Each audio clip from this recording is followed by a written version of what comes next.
What up, my fellow Knicks fans? This is your guy Marcellus Ease, and don't panic quite yet. Now, sometimes things are all about timing, and Julius Randle couldn't have fell into the Knicks' lap at a more perfect time. He's actually on the come up, and the Knicks at the same time is very unfortunate, but in the past 20 years, they actually built a bad reputation among NBA player circles as far as, what kind of organization they are as far as working there. And right now, the Knicks are going to have to start developing their own stars. And so that's why this acquisition of Julius Randle is so perfect, because Julius Randle's on the come up and he has never had a stable situation while being in the NBA. I mean, we could look at his rookie year, he got hurt, and then his sophomore year, he's still playing for Brian Scott. Brian Scott, he hates playing young guys. And Julius Randle in his early days, he was known for his sometimes erratic behavior in the court. Sometimes he'll just dribble the ball out of bounds, or he'll just, take it upon himself to play point guard. He'll make boneheaded mistakes. And then in his final year, when he played for Luke Walton,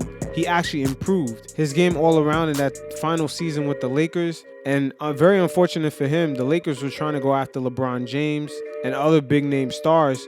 So they basically let him walk for nothing. So then he signs with the New Orleans Pelicans for a year with a player option. And his minutes, unfortunately, they were limited is because New Orleans didn't actually have enough perimeter defenders to actually have Randle play at center for most of the time. You have to understand that Randle is not a shot blocker or rim protector.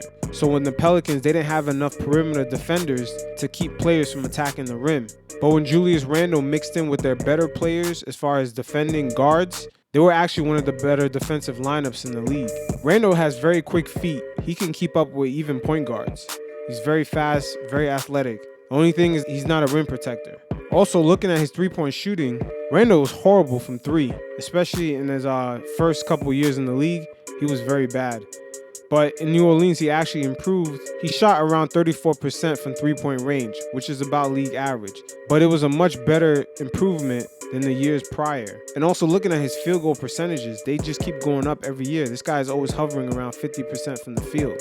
I mean, he's 5 years in. By the time the season starts, he's only going to be 25 years old. His stats get better every single season. I mean, the Knicks right now, with the proper development and fitting him around the current team, the Knicks could end up locking up Randle for his prime years and even developing Randle to be a star within the league. And this is a key thing with the Knicks right now, because remember what I said, with the reputation the Knicks have among NBA player circles, it's not the greatest right now. So in this kind of development stage that we're in, if the Knicks organization begins to show that they could develop their own talent and remain consistent, that can actually attract other stars to come to the team. I mean, the Knicks already have the market value as far as, attracting free agents to come in. I mean, it's been years since we had a player come in and is almost coming into his prime on the Knicks. I can't remember another player like that. I mean, you can even look at younger guys that we drafted throughout the years. We even have some younger guys that ended up getting traded from our team and developing elsewhere, such as Danilo Gallinari. He got better while in Denver. Even though he was developing, getting better with us, he hit his peak years in Denver. Same thing for Trevor Ariza. The Knicks traded him after 2 years. Then he went on to play for the Lakers on their championship run. He played great. And then he went on to play for Houston in 2009, 2010. And he ended up doing his thing over there also. I mean, the only player I could think of right now is David Lee. He actually spent most of his peak years with the Knicks, and the Knicks actually developed him into being a double-double machine. But other than that, we're going to have to go back to that basic, because we don't have a lot of history with developing players and having them come into their prime while being on our team.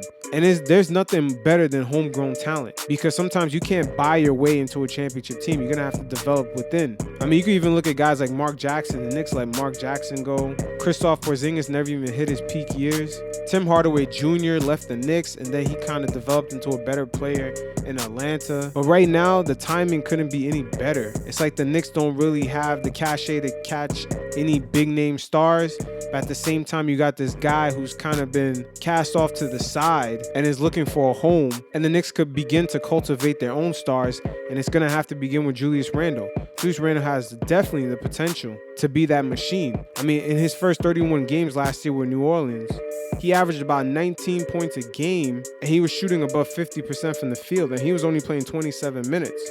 and he also grabbed 9 rebounds, almost 3 assists a game. In New Orleans, they're one of the fastest paced teams in the league. So that fast paced basketball that Coach Fizdale loves to play, Randle fits in with that, especially with his quick feet. And Julius Randle has also proven, even though he's not a rim protector, as long as the team has guards that can defend and stop other guards from attacking the rim, with him as a center in the lineup, they can be a very efficient team. So right now, this is kind of looking like a little something. A little something's brewing up right here. It looks like Julius Randle could end up being a long-term Knick with the right development. I mean, this guy has all the tools to be even a max player down the line. With the proper basketball maturity, he could develop into a max player easily. So y'all let me know what you think. We definitely have to start cultivating our own stars and just build up a cachet, because in today's NBA, the players are in the driver's seat. They're looking for the best organizations to work for.